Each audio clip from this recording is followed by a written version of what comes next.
Bob's Burgers is a remarkably consistent show when it comes to quality. Even now, 15 years into the series' life cycle, it feels as strong as ever, and year after year, across this consistent run, the show has managed to deliver incredible holiday-themed episodes for multiple holidays. And one of the holidays they just nail time and time again is Halloween. So, as a little Halloween-themed treat this year, I wanted to dive into Bob's Burgers' 12 Halloween episodes and see exactly what tricks make their formula work so well each and every year. Yeah, let's turn some tricks. Gene, don't say that. But first, today's video is brought to you by War Thunder. War Thunder is an epic military action game on a massive scale. Military ground vehicles, sick aircrafts, and amazing naval vessels all engaged in dynamic warfare in real locations around the world. Oh yeah, and it's free to play. If you're into historical vehicles, this is the game for you. It contains all iconic machines and even prototypes from the mid-20th century to modern day, and you'll be amazed by how detailed the depictions of these vehicles actually are. Complete with all modern military tech, we're talking smoke screens, night vision, guided missiles, the list goes on. The dynamic battles allow you to pursue victory the way you want to. Brute force it with a tank, approach from the air via helicopter, fighter jet dogfights in the skies, it is up to you. These vehicles can all be upgraded and improved as you play, plus visual customizations and skins are available to let you look unique on the battlefield. And I haven't even mentioned the new Dance of Dragons update, which introduces tons of new vehicles, including a line of French combat boats, the A-10 Thunderbolt II attack aircraft, 2 top-tier Chinese fighter jets, and more, not to mention tons of community-requested improvements. I love a game that listens to their user base. Download War Thunder for free using my link in the description. All new users or users who haven't played War Thunder for half a year or more will receive bonuses, rentals for the P-40E1 aircraft and M4 tank for a week, plus unique skins for those vehicles, a special decorator Eagle of Valor, 100,000 Silver Lions, 3 premium vehicles for free, a week of premium account status. My god, they are just giving everything away. Once again, click the link in the description and enjoy War Thunder today. Over the course of their 15 seasons, Bob's Burgers has released 12 Halloween episodes, delivering one nearly every single year. And in general, the fan base seems to really love these, myself included, and after sitting down and rewatching every single one, I think I've figured out exactly what makes them so damn charming. When you think about iconic animated Halloween episodes, it's impossible not to think about things like The Simpsons Treehouse of Horror, but obviously those opt to do shorter vignettes that exist outside of The Simpsons canon, which gives them the freedom and leeway to do crazy, supernatural, scary, spooky stuff. Even shows like South Park and Family Guy tend to move into a bit of a heightened reality when they deliver their Halloween stories. However, in general, Bob's Burgers exists much more grounded in reality than those shows. When an episode is centered on something seemingly supernatural or unrealistic, there is always a reasonable explanation rooted in the reality of the show. So what makes Bob's Burgers Halloween stories work so well is that they often find a way to implement the tone, themes, ideas, and tropes of horror stories into their very grounded reality. They always manage to make the setting and premise of an episode genuinely mysterious or unsettling without betraying the world they've built. And I think this leads to much more creative premises and answers to those mysteries. So let's get into Bob's first Halloween episode from season 3, Full Bars. Bob's Burgers' very first Halloween episode, Full Bars, is a bona fide classic. It has always been one of my favorite early run episodes. Full Bars does a great job putting the audience in the shoes of the kids who for the first time asked to trick or treat without Bob doing it with them. And their initial primary dilemma is that the candy pickings are slim. We're trick-or-treating by ourselves for the first time ever. We need to get some real candy. This introduces King's Head Island for the first time in Bob's Burgers, a sort of rich island community right off the coast. The kids decide it's worth taking the ferry so they can hopefully get better candy. And what I love about this is that it not only expands the world of Bob's Burgers outside of their fictional coastal New Jersey town, but it also introduces a setting that can easily become scary for the characters in question, given that the only way on or off the island is via that ferry. And at first, the entire plan is just going perfectly, re candy. She just gave us full-size chocolate bars! How does this not topple your economy? However, via the King's Head kids they befriend when they get there, they also discover the risk factor they didn't account for by being on the island, and that is something called the Hell Hunt. Every Halloween, after all the parents get drunk, the teenagers come out and they go freaking crazy. Basically, 14 and 15-year-olds harass and terrorize younger kids, often by hurling water balloons filled with pee at them. Like I said earlier in the video, these scary scenarios are so perfectly rooted in the show's realism. This threat would obviously be terrifying for the Belcher kids, and that terror does not betray the grounded approach that the series takes. At its core, this is a horror story about kids trying to escape an island where they're being hunted down. Obviously, the specifics aren't nearly as horrifying or nefarious, but it's the exact same idea, and that's the kind of fear it's going to instill in these kids. They also manage to use a great mystery trope in their subplot where Bob and Linda go to Teddy's Halloween party. Bob doesn't dress up, and Teddy forces him to pick a costume out of his closet. Now you don't look so ridiculous. Unfortunately, before too long, Teddy discovers something horrifying. Somebody has stepped on and killed his guinea pig, Frances. Oh, no, she's dead. No, she's dead. The subplot basically turns into a murder mystery where Teddy refuses to let anyone leave the premises while he desperately tries to suss out who is responsible for the death of his beloved pet. And he goes way too far in his anger in some places, hilariously. Maybe you didn't, Dennis, but I know you get dirty massages. Whoa. As it turns out, when Bob was fitting into the fat suit that Teddy forced him to wear, he accidentally sat on Frances, killing her. Though, it also turned out that Frances was incredibly old and Teddy spray painted her orange and black, so her odds of surviving were not great to begin with. But as fun as the murder mystery is, the island plotline is the real highlight here. King's Head Island is a great new setting. It being so unfamiliar both as a new location and because it's a classier place than the Belcher kids are used to, makes it unsettling for them as they sneak around and evade the hell hunt. A country club at night is honestly a pretty spooky location. It's like a huge miniature golf course. The windmills are gonna be enormous! The kids even have an opportunity to escape the island, but this is a really great early indicator of these kids' good nature. They aren't willing to leave their new friends behind even though they only just met them. This town gave us the best candy we've ever seen. We owe it to them to go back. Great! Now my candy tastes like guilt. In fact, this entire resolution does a great job utilizing the specific character traits of the Belcher kids, and this was only like 25 or so episodes into the entire show, so they're establishing a lot here as well. But Louise is a little sadistic in her revenge on the teenagers, using an older girl's cell phone to text them and get them to do whatever she wants, which also leads to one of my favorite funny Tina moments. Tell them to push their butts together. This is just overall a great episode. The Belchers have a wild first experience trick-or-treating on their own, getting the best candy imaginable, making new friends, saving those friends from awful teenagers, getting revenge on those teenagers, and then being saved by the very kids they rescued, which gives those teenagers a pee-filled taste of their own balloon medicine. Plus, one of the funniest uses of slow-mo I have ever seen. Ooh, so close. But this first Halloween episode does both an escape from hunters on a remote island horror plot and a murder mystery plot without delving into anything supernatural or genuinely violent. It recreates the feelings and uses the tropes from those kinds of horror stories while remaining true to the world and characters. And what a great formula to establish, because this will be the constant and most impressive through line across the entire series of Bob's Burgers' excellent Halloween episodes. And the next year's follow-up did not disappoint.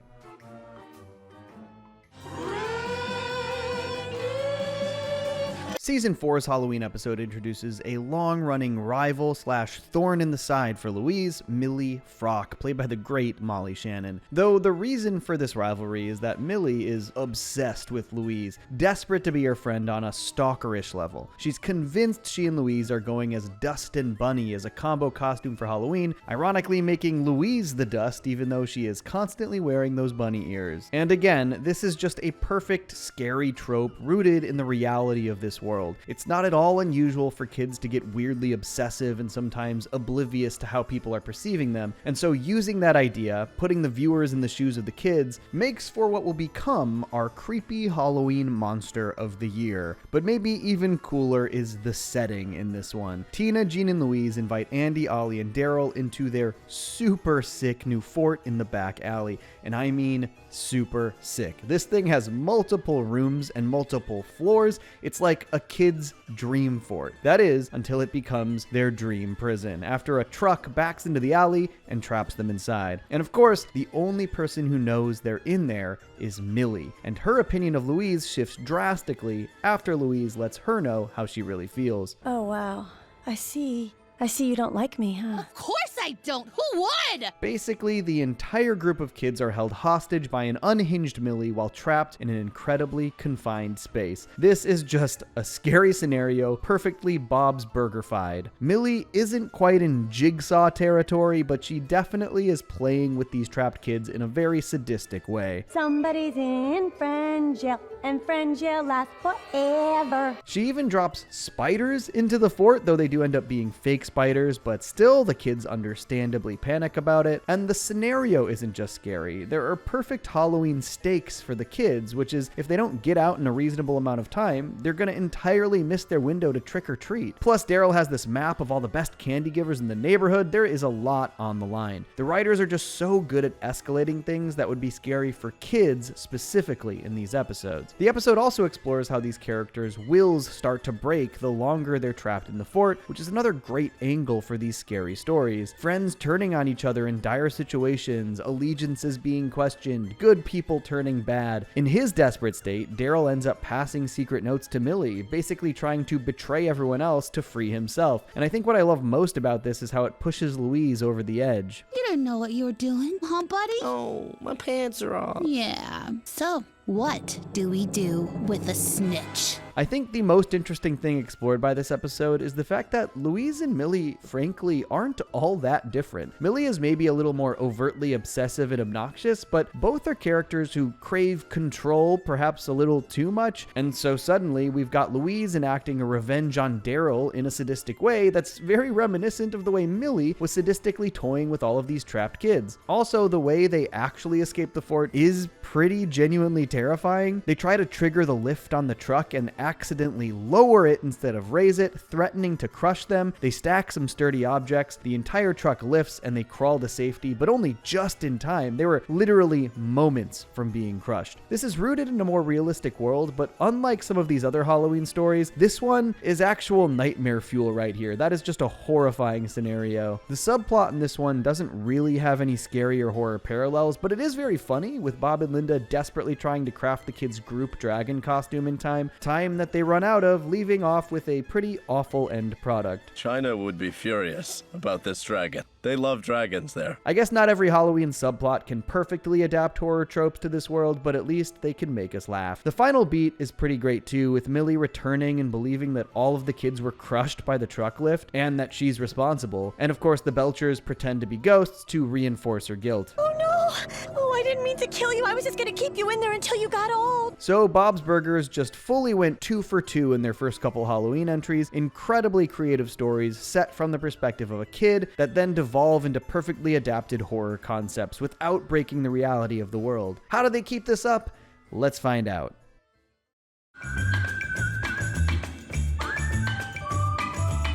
Bob's Burgers' third Halloween outing took things in a little bit of a different direction. It definitely had some scary aspects, but it's mostly a pretty great character-focused story centered on Tina, and once again uses a seemingly supernatural hook. This one takes place in the days leading up to Halloween, with Tina hoping to get invited to the old cemetery by Jimmy Jr. Everybody's going at the same time. We're not going together. These early scenes help re-establish Tina's ongoing struggles with staying in with the cool kids, which ends up being a huge focus in this episode. But the whole quote-unquote supernatural hook comes later when an exterminator shows up to get rid of a bug problem at the restaurant and is certain that the restaurant is haunted. Those are probably phantasmal bugs attracted to the spirit world. Sure.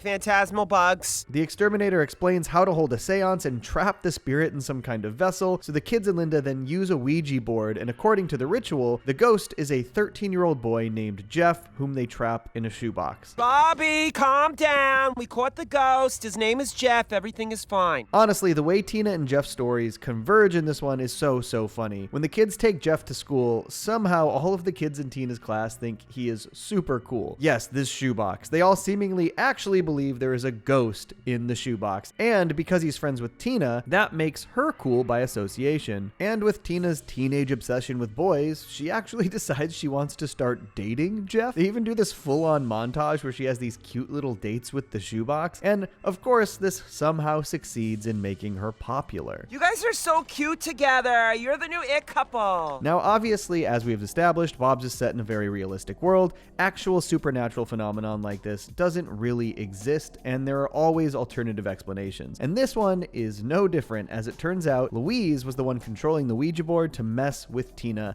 and it went way further than she ever intended it to. But what I love about this ghost story is that because the ghost isn't real, it ultimately says a lot about Tina and the other kids at school. Tina can seem a little desperate for love and attention, and in this story, she was literally willing to date an empty shoebox to gain both of those things from a significant other and the other kids at school. And I mean, it also says a ton about Tammy, let's be real. God, what a character that is just so fun to hate. Tammy ends up faking a message on the bathroom mirror, claiming that Jeff wants to break up with Tina and start dating Tammy. Nobody's saying it, but Jeff is a scoundrel. I think the most fascinating thing about this is that it basically means that Tammy suspects the ghost isn't real at all, but also she is so desperate for popularity and validation, and also to screw over Tina, that she pretends to date a box herself. At which point, Louise really struggles with how to reveal that this was all fake. If we tell her the truth, she's gonna feel heartbroken and dumb. The resolution to this one is a pretty major moment for Tina. She traps all the other kids in a mausoleum at the cemetery and makes them think Jeff is this malevolent spirit. She goes really far out of her comfort zone to make these things happen and shows some pretty significant insight. But the things we wanted from Jeff were real.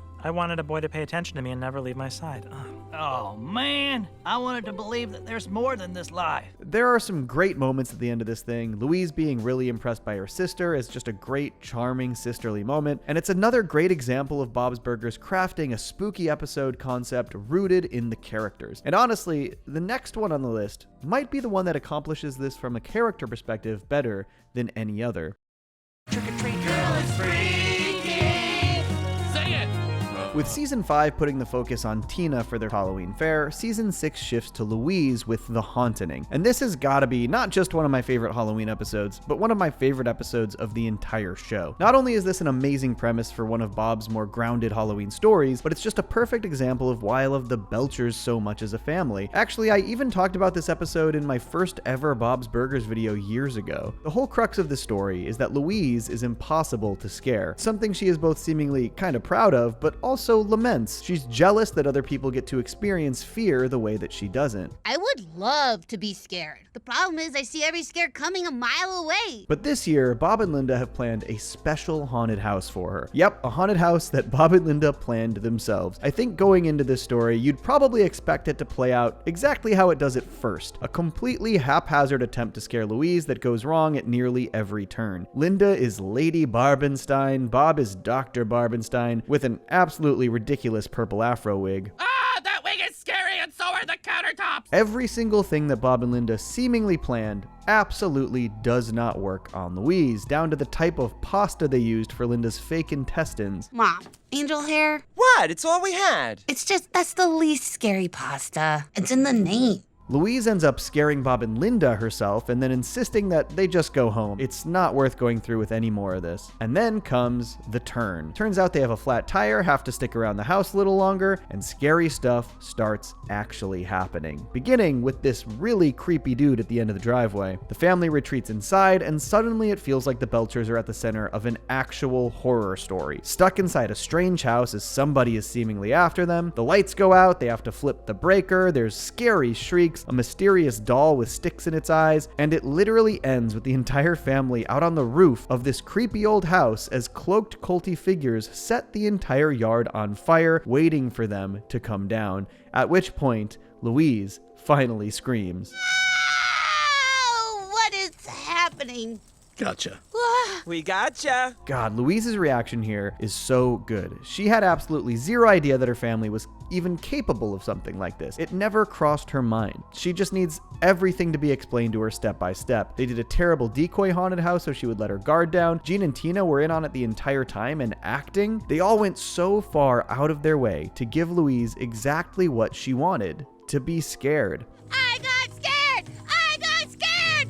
Oh, you're the best family in the whole world. It is such a smart setup. Obviously, if it felt like a haunted house, Louise wasn't going to be scared, but if Louise actually believed that her parents were scared as well, and that they didn't even know what was happening, that's gonna get nearly any kid, even the bravest of them, to be frightened. This is one of my absolute favorite episodes of Bob's Burgers. As a Halloween episode, it's genuinely a great setup and execution for a spooky story, and as a character piece, it not only gives a great focus to Louise, but it really showcases how far the Belchers will go for each other. This familial relationship is the core of the entire show. Without it, it would not work at all, and few episodes showcase that love and care for each other better than this one does. It's even one of the few Halloween episodes without a B story, just a full-on spooky adventure through their haunted house experience, front to back, and it's never boring even for a moment. It sort of perfectly represents what I love most about the Bob's Burgers Halloween episodes as well. It's all about the characters' perspectives. Even if we as the audience know that these Halloween horror premises always have some kind of explanation in the end, this time they put us in Louise's shoes, and the mystery was compelling until the end of the episode, with an incredibly satisfying conclusion. This is just a great one.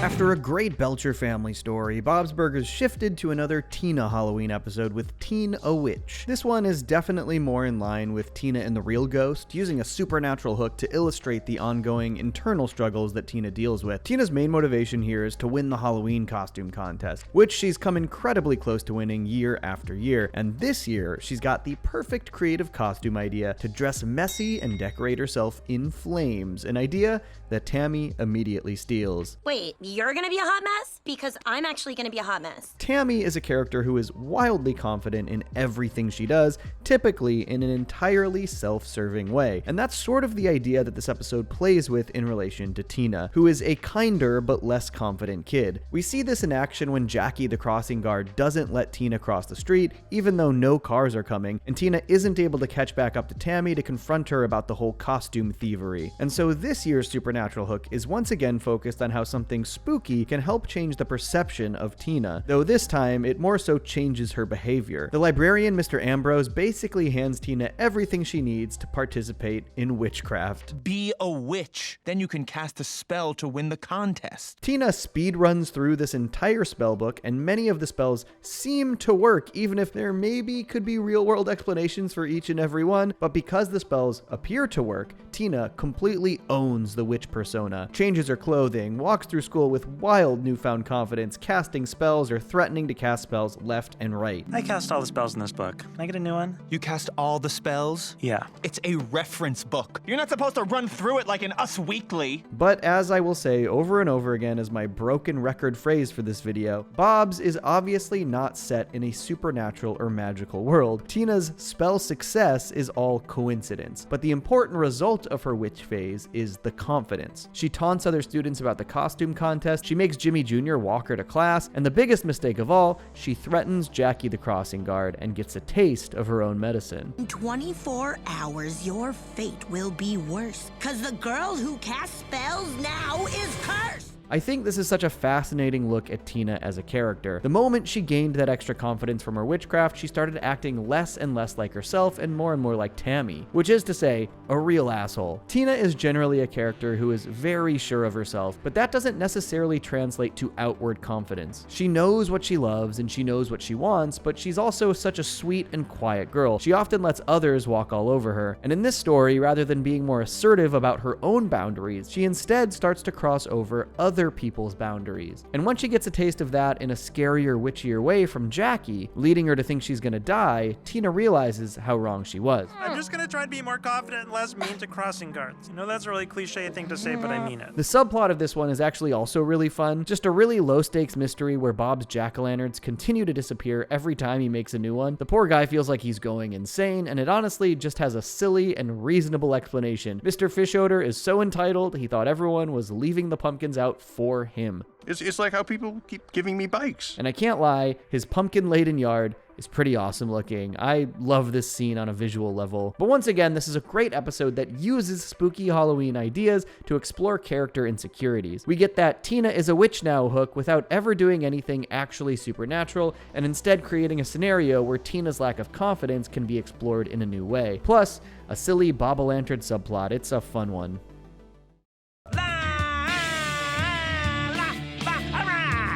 Oh man, this is another one of my absolute favorite Boboween episodes. While it maybe doesn't dive as deep into any specific character, it sets an unbelievably spooky tone and mood, and delivers what I think is just a hilariously fun reveal, one so perfectly embedded in the world of Bob's Burgers. The big mystery this year is that people have allegedly been seeing a wolf in the park. Allegedly. It's allegedly extremely dangerous and allegedly out for blood, wreaking alleged havoc on our quiet little community, allegedly. So the idea that there is some kind of actual monster out and about on Halloween night, a night that is particularly foggy, might I add, is the big Halloween hook. Linda has to go trick-or-treating with the kids because of the alleged wolf, but most trick-or-treaters either go elsewhere or stay in, which means candy pickings are once again slim. If this is any one character's episode, I guess it might be Linda's, who really wants to be seen as a fun parent while out trick-or-treating, and so rather than call it a night, she suggests something spooky. Hey, isn't that the park where people keep seeing the Wonder Wolf? Why don't we go over there and find it? Searching for a wolf is a great fun Halloween adventure.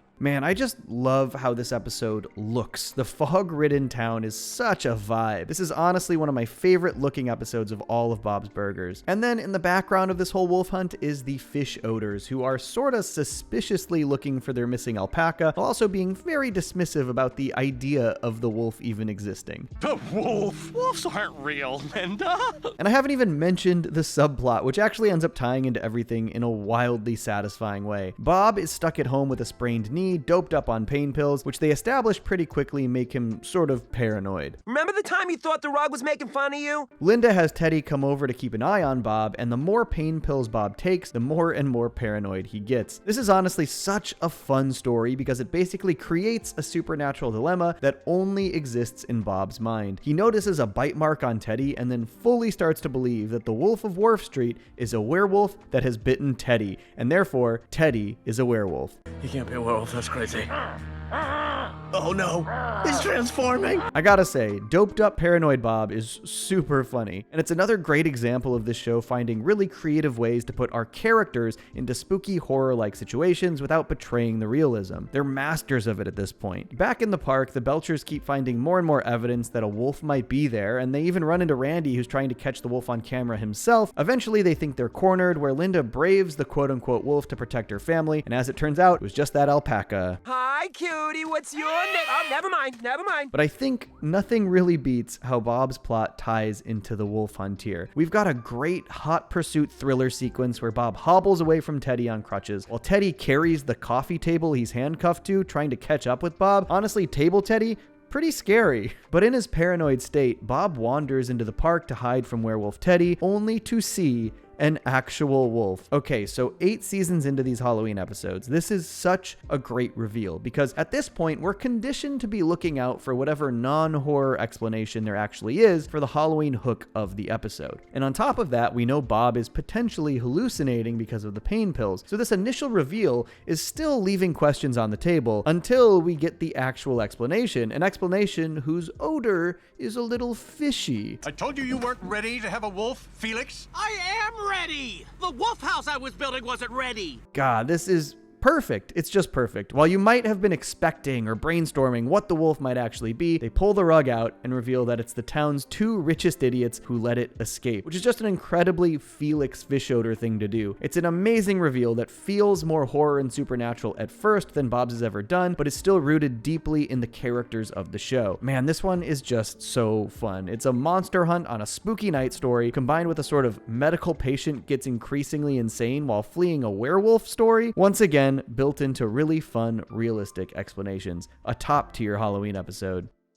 If I want to put some sweets all up in my teeth, it's none of your business. For season 9, Bob's Burgers finally found a way to basically take on the slasher genre with their Halloween episode Nightmare on Ocean Avenue Street. The cool change this year for Halloween is that there's a city-planned candy crawl, so Ocean Avenue is closed off from traffic so that kids can trick-or-treat safely up and down that single street. And like with the slasher genre, putting a bunch of characters in a confined location is a recipe for them to be picked off one by one. But obviously, as this is Bob's Burgers, we aren't talking murder here. We're talking something that, to these kids, is much, much worse. Their candy is being stolen one by one, starting with Rudy and Daryl. My candy! My candy! My beautiful candy! This is once again a great way to transpose a horror subgenre onto a Bob's kid-centric story. No murder, but something that's equally scary to kids, and it devolves into some of the other tropes we see in those kinds of stories as well. Out of fear and desperation, they even start blaming their friends for the theft. There's a group of teens stealing kids' candy. You wouldn't know anything about that, would you? Would you? Easy there, Sister Mary yelling at me! With seemingly different kids stealing the candy each time, they cautiously walk through the candy crawl, desperately trying to protect their candy while searching for various different costumes, until they see a gorilla making off with Tina's candy. Oh man, this is another of my favorite silly movie tropes, just busting into a car and yelling, "Follow that blank," which the kids do with this city bus. This line kills me every time. Wait, what am I doing? I have a root. I give in to peer pressure way too easily. This episode doesn't do anything particularly deep with its characters, but they really recreate the stressful environment of a slasher film, especially with this final sequence where they chase the candy thief into Mutilation Mansion, this super scary haunted house. Gene and Tina actually stay outside while Louise leads the other kids in, so everyone remains pretty firmly in character here. There's no turning back now, Rudy. Well, the door's right there. There could be some turning back now. It's not far. I guess the big character moment in this one is that Gene and Tina get over their fear and thwart the candy thief, saving their friends. The culprit ends up being Dr. Yap, their dentist, which was set up pretty well earlier in the episode with his flyer offering $1 a pound for candy. And again, this is a great realistic motivation that is in character for Dr. Yap, trying to prevent kids from ruining their teeth with the new popular candy Sticky Sugar Booms. This one has a pretty fun subplot as well. It's one of those that's Halloween themed, but not really pasted over any spooky or scary trope. Basically, Teddy and a rival handyman are sort of competing to see who can do the coolest decorations between Bob's Burgers and the current business next door, which is a candle shop. The decoration ideas are all really cool, and each one that Glenn puts up motivates and pushes Teddy to do something even cooler. And what a fun escalation, just a ridiculous way to make this giant spider scarier. I'm not explaining to the kids that their dad died in a chainsaw spider accident. And this result is this insanely pseudo-gruesome sequence where the spider destroys the neighboring decorations. It's really funny visually. Typically, if Bob's can't find a way to make the subplot particularly horror-themed, they find a great way to hook through real-world Halloween antics. It took them a while to hit a slasher parody, but they did a great job with it. Big trouble, little Tina.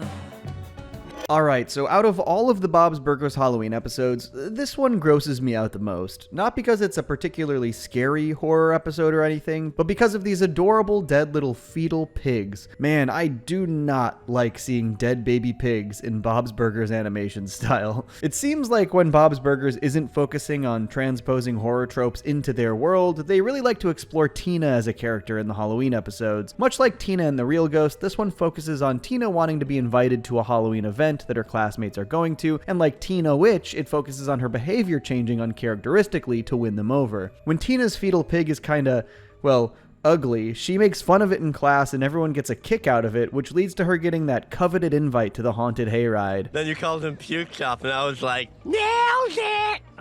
Sure, yep. hey, you should come with us on the hayride. But unlike Tina Witch, the entire idea here is that Tina isn't comfortable with her changed behavior, and basically her own guilty conscience becomes the Halloween hook. And I feel totally fine about it, because it's just a dead pig, and I'm a human girl going on a romantic hayride. Because of how obviously stressed she is about how out of character she acted, that dead pig starts haunting her. Obviously, this is a manifestation of that guilt, which is what makes this another well-done Bob's Burgers horror story, but she dreams of the ghost of the piglet, which of course makes her feel even worse. And then because of her nightmares, she barely gets any sleep, and is just in a constant hallucinogenic state because of her sleep deprivation. Honestly, maybe the craziest thing this episode does is have Louise introduce like this Japanese demon lore to try and quell the pig spirit, putting its organs back in it alongside a drop of Tina's blood and burying the piglet. Pretty insane thing to see these kids do, all things considered. And maybe most fittingly, Tina's sleep deprivation ends up sort of ruining her hayride. Hayride. She falls asleep before she and Jimmy Jr. can kiss. Basically, the result of Tina betraying her own sense of self to get what she wants was that she actually didn't get what she wants. I think the climax of this one might be one of my least favorites in the show, mostly because it takes place in Tina's dream, which sort of gives them the leeway to actually do and show more supernatural phenomenon without any issue. And I think that my favorite thing about these Bob's Halloween episodes is the creative problem solving that comes with finding actual explanations for the horror stuff. Placing it in a dream kind of makes it so that they don't have to come up with those creative solutions. But this is a bit of a nitpick because overall this is still a really fun Halloween entry. Though for the subplot they just opted for gross, focusing on Bob needing to purge his ears of these gross balls of wax. Honestly, this entire episode is kind of a gross out between the dead pigs and the wax balls, and Gene nearly eats them. Ugh. No,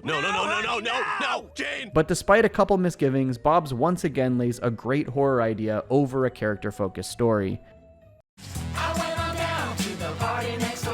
Season 11 delivers another of my absolute favorite Halloween episodes, Heartbreak Hotel-Halloween, where the kids basically have to solve a 50-year-old mystery in a spooky hotel. Great setting, great premise. This Halloween, Louise is very caught up in getting revenge on a house that wronged her. They basically ran out of candy and then promised her double candy the following year, only to deny her not only the double candy, but the one piece that they owed her that year. She concocts this entire plan for all of the kids to dress up in a snail costume, distract the homeowner, and then steal the candy through a hatch in the snail. It's just, classic Louise stuff. But before they can trick or treat, they have to deliver a burger to this spooky hotel, only to discover a creepy old woman holding a seance. As it turns out, she's trying to lure her former lover's spirit out with the burger. And when he shows up, I'll banish him to hell for all eternity. Whoa. Like I said, great spooky premise, great location, I am invested. The personal struggle in this episode is that Tina is not on board with the whole candy stealing plan, and so she opts to try and stay and learn more about Dolores' plan and beef with her former lover. Basically, 50 years ago, Dolores and Roger were having a great time at a Halloween party. He was tossing peanuts in his mouth, having fun, but he disappeared after going to get them a drink. Dolores had heard that he was seen with I Dream of Jeannie by the elevator, and then the next day he was found dead. She believed that he cheated on her before he died,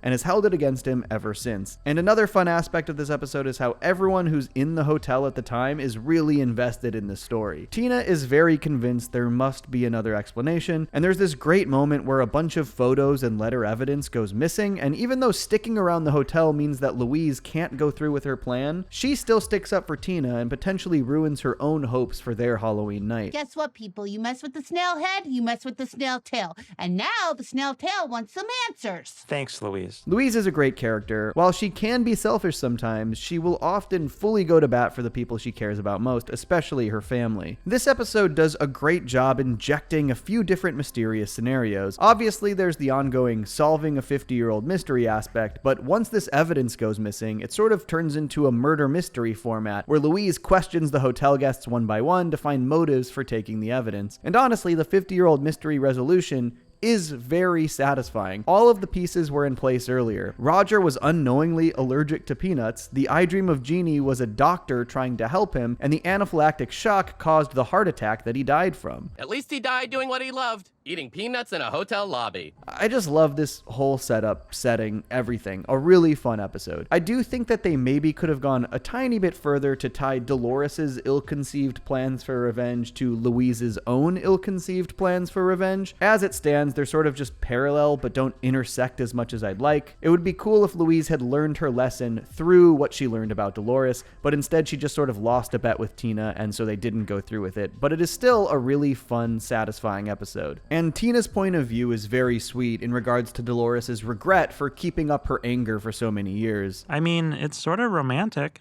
In your own twisted way, you loved Roger so much that you kept this thing going for 50 years. Tina even suggests that Dolores rebound with Gus down in the lobby, which leads to what has gotta be the most insane line in Bob's Burgers history. I'd like to see that guy catch a nut. I know it makes sense in context, but Jesus. This one also has a pretty fun subplot where Bob is coerced by Teddy into donating blood even though he hates blood and needles. It leads to him collapsed on the floor of a bloodmobile. Actually, another really good example of highlighting something that is scary to a character, even if it's not an inherently scary situation. Plus, blood. This is a quality episode.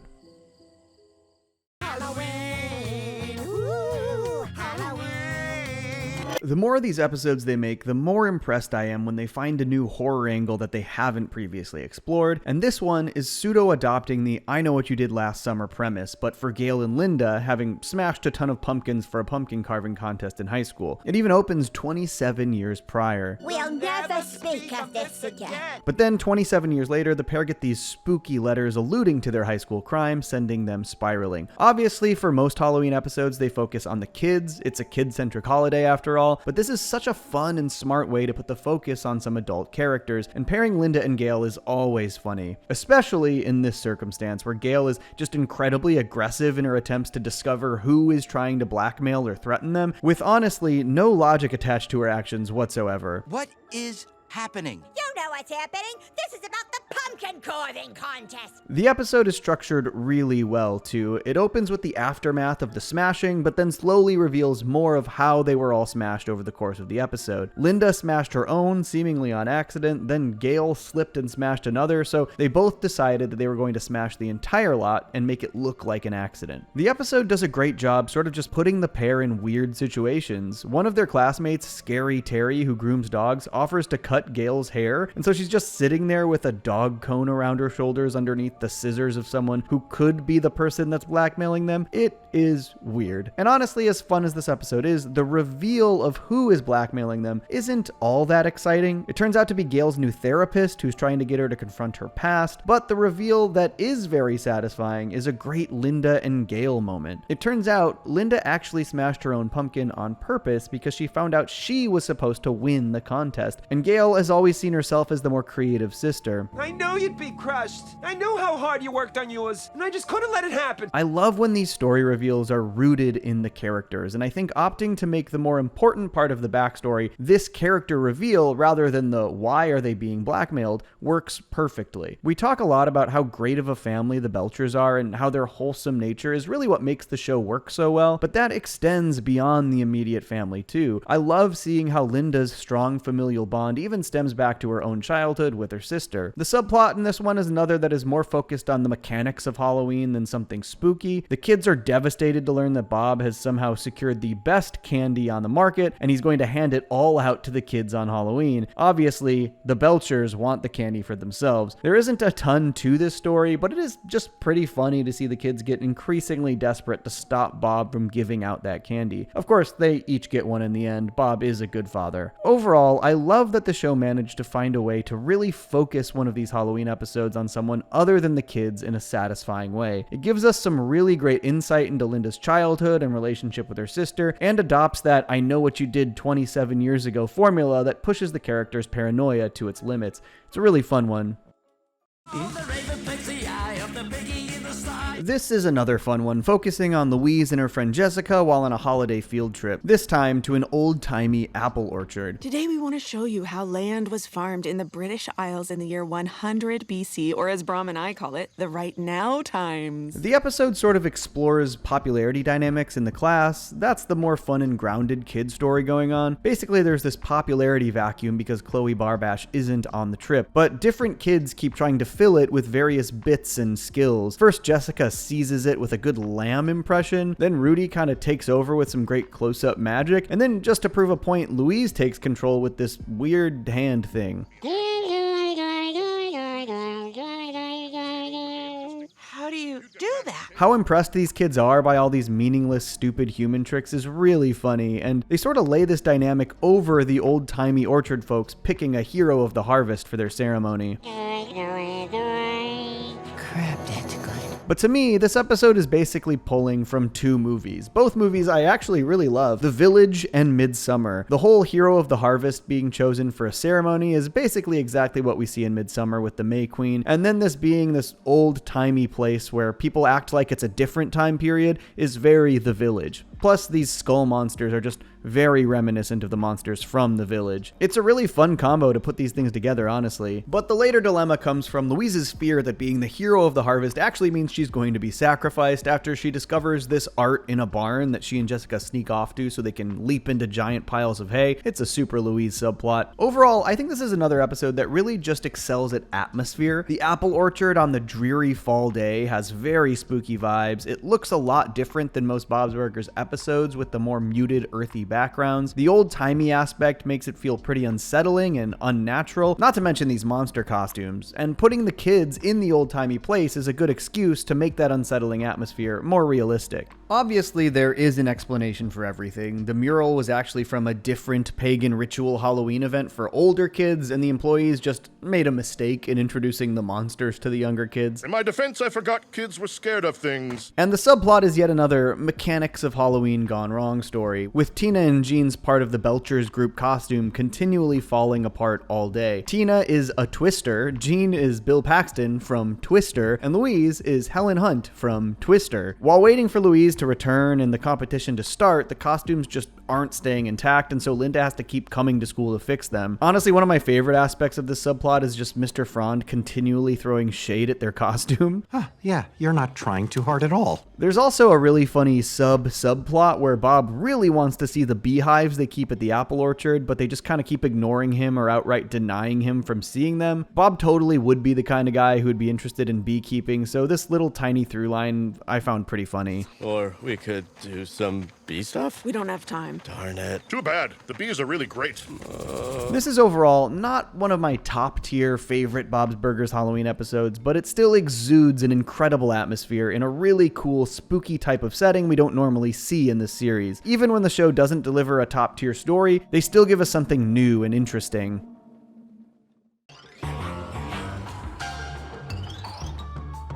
And finally, we've reached the most recent Halloween episode, which is literally actually the most recently aired episode of Bob's Burgers at the time that I'm writing this video. And man, did I really like this one. While the show has managed to sort of do the murder mystery detective thing a few times over these Halloween episodes, this one still manages to find a completely new angle, utilizing these creepy dolls for Louise to tell her story. But this is also another example of a great, wholesome Belcher family story focused on the characters, and it's definitely one of my faves that has ever focused on Jean and Louise's relationship. It opens with the trio walking home while Jean is upset that he wasn't invited to a Halloween gathering. See you at Julian's gathering. What? When? Oh! This episode does a great job planting these seeds for the mystery for the audience. Just small things that all end up culminating in a really nice ending. The whole lack of an invite to the gathering, Jean excitedly recognizing Miss Bizzlebender in the doll store, Louise seemingly recognizing her as well, but not letting on how or why, and then mysteriously staying behind to set something up with her as well. The pair basically set up an entire dollhouse murder mystery for her family to be a part of. Jean and Tina have to try and solve the murder while the parents observe, though Bizzlebender thought that maybe they all understood a little bit more about it than they did. How much of this did Louise explain to you? Because I assumed everything, but I'm starting to think maybe nothing. And keeping everyone out of the loop here works really well to inspire curiosity in the viewer. It's all just really compelling in my opinion. The entire episode I was like, what is this even about? Which is exactly how Jean felt, so I guess it does a really good job putting us in the shoes of the character, though Jean was obviously operating with a little bit more information than we were. Basically, the murder mystery is filled with specific references to things that Jean seems to recognize. The first victim wrote camel toe in blood on the floor. There was a mysterious accidental death of a teacher named Miss Bickelbonger. Just allusions to very specific things. Why is this about me? It's not. Wait. Is it? And I really love how they did this, because while the whole murder mystery is happening to the dolls, obviously there are these real world stakes for whatever that murder mystery is paralleling, which seems to be an event involving Jean. It turns out these doll characters made fun of Miss Bickelbonger's camel toe, and in her embarrassment she fell out of a window, but because one of the dolls, Mr. Sweater, didn't like that they made fun of her, he wasn't invited to one of the doll gatherings. And the murderer was Mr. Sweater's sister, who was just trying to look out for Mr. Sweater. So obviously, this is about Jean and Louise, and the reveal, I think, is ridiculously sweet. It turns out that Louise and Miss Bizzlebender both overheard kids making fun of Miss Bizzlebender's camel toe. Jean ended up defending her, and then the mean, childish aftermath from those kids. Hey, are you gonna invite Jean to your gathering? Yeah, I don't know. He's kind of a goody two-shoes. This is just such a great Jean and Louise episode. It showcases how kind and good-natured Jean is, and then also how Louise genuinely looks up to her older brother and wishes that she could be more more like him. And it's the exact opposite of what you did. You just said the nice, decent thing without even thinking about it. But it also really delves into Louise's struggles to be open about herself and her actions and how she's feeling. This is something we also saw really well explored in Bridge Over Troubled Rudy. Louise wanted to tell her brother the truth and how proud she is of him, but didn't have the words to do it, so she set up this elaborate murder mystery doll play. An explanation and an apology and a compliment using murder. This is just a really, really wholesome episode, especially for one that involves so much doll murder. It's probably one of my favorites on this entire list. A really fun, spooky way to explore these characters and their relationships, and a great example of what makes Bob's so good at these Halloween stories. So, there you have it, all 12 Bob's Burgers Halloween episodes so far. Truly some of the best stuff the show has to offer, and in such a wide variety too. They always manage to layer these really great horror ideas over their Bob's Burgers world in a way that really lends to what makes the show special, whether that's the realism of the world or the nuances of the characters, and they do so with wildly creative intricacies when transposing those ideas into each other. I hope you enjoyed this video. Comment below with your favorite Bob's Burgers Halloween episode. Tell me why it's your favorite, or just rank them all. Happy Halloween, everybody. I stay mellow watching Johnny Two Cellos. He talks cartoons, he's a really cool fellow. He keeps you posted on adult cartoons. If that's what you're into, then grab a spoon and a very big bowl of your favorite cereal. Feels like Saturday morning cartoon material. Johnny Two Cellos, watch him on YouTube. Now enjoy this groove and bust a move.